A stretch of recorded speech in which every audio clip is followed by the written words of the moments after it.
नमस्कार। थोड़ी सी मुस्कुराहटें, थोड़ी सी जागरूकता कार्यक्रम में आप सभी का स्वागत है। आज हम मिलने जा रहे हैं यूट्यूबर डायलिसिस पेशेंट ममता 19 से।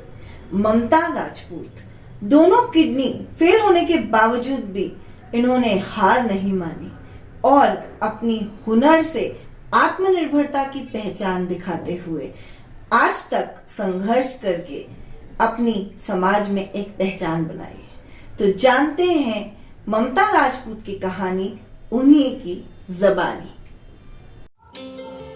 संघर्ष भरी जिंदगी में ख्वाहिशें हजार रखो, पूरी हो या ना हो कोशिशें बरकरार रखो।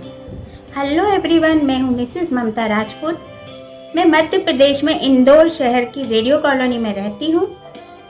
आज मैं आपको बताऊंगी कि मैंने किस तरह खुद को अपने हुनर से आत्मनिर्भर बनाया। आत्मनिर्भर भारत का अर्थ है स्वयं पर निर्भर रहना, यानी कि किसी और पे अपने को आश्रित ना करना। आज मैं आपको बताऊंगी कि मैंने कैसे अपने हुनर से अपने आप को आत्मनिर्भर बनाया। इसके लिए मैं कुछ बातें आपसे शेयर करना चाहती हूँ। सबसे पहले मैं हुनर को अधिक से अधिक प्रोत्साहन देना चाहूँगी। हुनर एक ऐसी चीज है, कला एक ऐसी चीज है जो आपको कभी भी भूखे नहीं मरने दे सकती। कला के बलबूते पर इंसान बहुत कम धन राशि लगाकर अपना काम शुरू कर सकता है और बहुत सी कला तो ऐसी होती है जो जीरो इन्वेस्टमेंट में शुरू हो जाती है और इंसान कमाने लगता है। आजकल पेरेंट्स बच्चों को लाखों रुपया लगाकर हायर एजुकेशन दिलवा रहे हैं, वो भी अच्छी बात है, मगर बच्चों को कला के ऊपर भी रुचि जगाइए। इसके लिए आपको मैं अपना ही एग्जाम्पल देके बताऊंगी। मात्र 30 साल की उम्र में जब मुझे दूसरा बेबी हुआ तब मेरी दोनों किडनी फेल हो गई डिलीवरी में। अब मेरे हस्बैंड कमाते थे, बिजनेस करते थे, काफ़ी अच्छा उनका बिजनेस चलता था, मगर कुछ समय बाद उनका बिजनेस बंद हो गया। फिर उन्होंने कुछ और नहीं करना ये ठान लिया। कुछ और वो करते भी नहीं थे क्योंकि उनको बिजनेस की आदत हो गई थी, कुछ और वो काम करते नहीं थे। अब मुझे कुछ समझ में नहीं आ रहा था। मैं कई जगह जॉब के लिए गई, गवर्नमेंट जॉब तो मुझे मिल नहीं सकती थी क्योंकि मैं किडनी की पेशेंट हूँ और मेरी दोनों किडनी फेल है। हफ्ते में 2 डायलिसिस की वजह से मुझे कोई जॉब नहीं दे रहा था।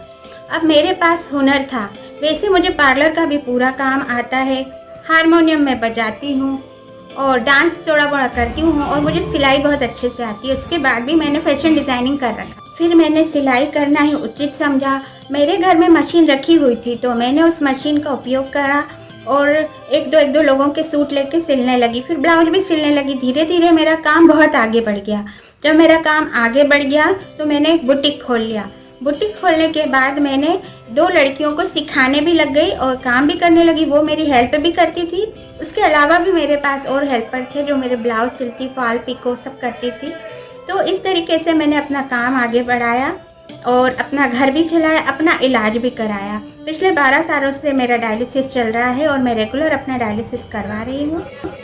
इसके अलावा बहुत सारे ट्रस्ट हैं जो मेरे इलाज में मेरी मदद करते हैं, मैं उनसे भी हेल्प लेती हूँ। तो इस तरीके से मैंने अपने हुनर से अपने आप को आत्मनिर्भर बनाया और अपने बच्चों को पढ़ाया लिखाया। इसलिए कहती हूँ, प्रतिभा किसी उम्र और किसी परेशानी की मोहताज नहीं होती।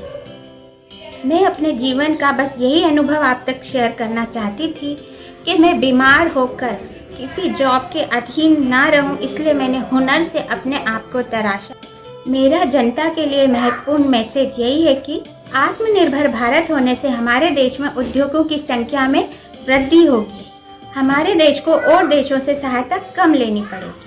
हमारे देश में बेरोजगारी के साथ साथ गरीबी से मुक्ति में सहायता मिलेगी और भारत की आर्थिक स्थिति काफी मजबूत हो सकेगी। देश आगे चलकर अन्य देशों से आयात कम और निर्यात अधिक कर सकेगा। और अंत में मैं यही कहूंगी कि खुद साथ दो अपना, तुमसे अच्छा तुम्हारा साथी और कोई नहीं।